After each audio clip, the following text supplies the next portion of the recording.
I'm so sorry to hear that your twins are sick. You mentioned that you went to the doctor today and received a diagnosis of RSV.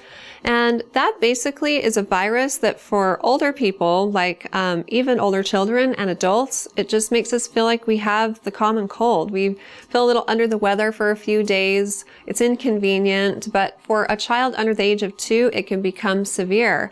And it can affect their ability to breathe and lead to complications like bronchiolitis.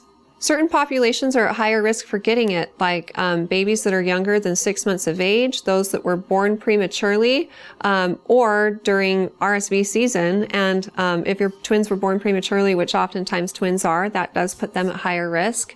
Children who have asthma or those who are born with chronic lung or heart problems are at greater risk for it. And sometimes those with pre-existing conditions can get worse cases of it, or it can become more severe more quickly.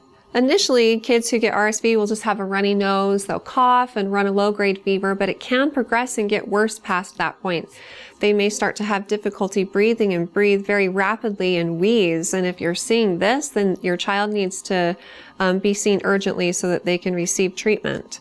As long as your child's case of RSV just stays mild, then you just need to support them through it by keeping them well hydrated and suctioning out their nostrils, because they can't clear those secretions on their own when they're babies. So put 2 to 3 drops of saline in each nostril, wait about 30 to 60 seconds, and then suck everything out with the bulb syringe. And do this no more than 2 to 3 times a day. If you're having to suction more frequently than that, or again, your child is having difficulty breathing or not eating well, then call your pediatrician back and have them seen.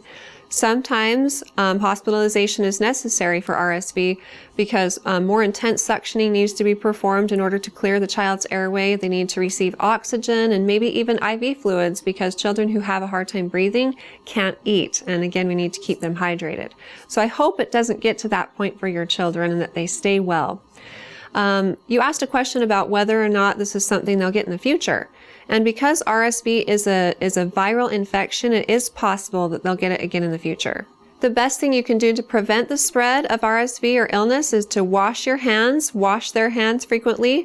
And before you come in contact with any of their toys, bottles, binkies, blankets, anything that they're going to touch, make sure that your hands are clean, especially if you've been out in public. Like let's say you're at the grocery store. Be sure to use some alcohol-based hand sanitizer before you touch your child or your child's things, and that will help to prevent the spread of illness. And also avoid exposing them to secondhand smoke, and if they're small enough you're still nursing them, to continue nursing, because that will be helpful too. I hope that they get better soon, and if you have more questions for me in the future, please feel free to ask them on our Facebook page at facebook.com/Intermountain Moms, and recommend us to your friends and family too.